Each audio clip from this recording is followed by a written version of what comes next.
It's just a number, but it can spark a ton of curiosity, a whole lot of anxiety, and some seriously heated debates. So yeah, let's get into it. So, picture this. You're on a fantastic date. The vibe is right, you're clicking, the conversation is just easy, but in the back of your head, there's this one little question just hanging there. It feels so simple, but you just know the answer could completely change how you see this person. So, do you ask? We are, of course, talking about the body count. Now, on the surface, it's pretty straightforward, the number of sexual partners someone's had. But right off the bat, as experts like sex therapist Hollywood have pointed out, it's already messy. Because what counts as sex for one person might not for another. The number itself is kind of subjective from the get-go. And that's really just the beginning. This one number has somehow become this huge dividing line, a single piece of data that people load up with all sorts of meaning, judgment, and a ton of emotion. And let's be real, it is totally normal to be curious about someone's past. I mean, we all have a history, right? It's what made us who we are. But for whatever reason, this specific topic, it's just in a league of its own. It's a flashpoint for conflict like almost nothing else. So, what do the people who actually study relationships for a living have to say about all this? Well, when you start looking at the advice from dating coaches, from therapists, a pretty clear pattern starts to emerge. Dating coach John Keegan puts it, well, pretty bluntly. He says, obsessing over a partner's past is basically like trying to control something that's totally uncontrollable. I mean, it happened before you were even in the picture. It's a strange way to look at it, isn't it? And this is where experts like Dr. Karen Stewart brilliantly flip the script. She suggests that before you ask your partner, you need to ask yourself some hard questions. Why do I actually need to know this? What am I hoping this information will do for me or for us? Is this really about them, or is it about me? So you see, what the experts are really saying is that the number is almost never the real issue. It's a symptom. It's a signpost pointing to something deeper, maybe our own insecurities, that nagging fear of comparison, maybe a crack in the trust of the relationship, or just the social baggage we've all been carrying around. And speaking of social baggage, we absolutely cannot talk about this without staring down the giant elephant in the room, the massive double standard that has shaped this whole conversation for, well, forever. You know the drill. It's the classic stud versus slut paradox. For guys, a high number is often treated like a badge of honor, a sign of accomplishment.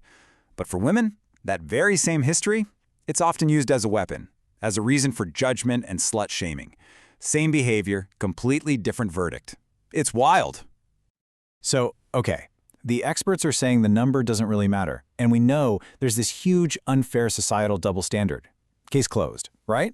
The number is meaningless. Well, not so fast.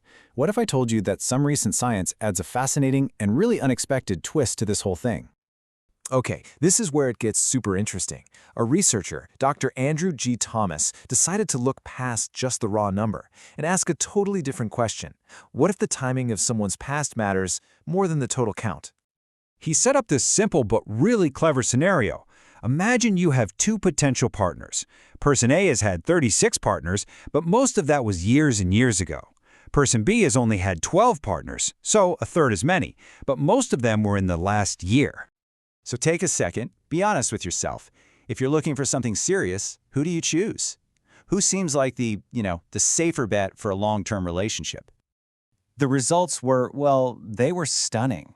People were three times more likely to choose person A, the one with triple the body count.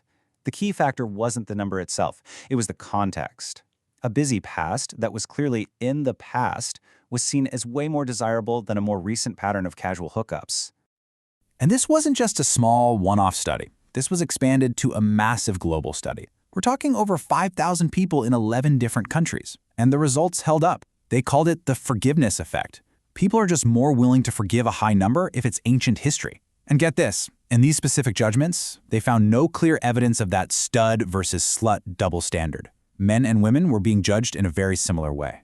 So, where does all this leave us? We have therapists saying the number is a distraction, society pushing a double standard, and now science saying, hey, wait, maybe the timing is what really counts. Let's try to pull all these threads together. When you put it all together, the big takeaway is this. Focusing on a single cold number is a total distraction from what actually matters. The real conversation is about communication, about trust, about feeling secure, and about the kind of future you actually want to build with somebody. So if you do end up having the talk, experts lay out a pretty clear roadmap.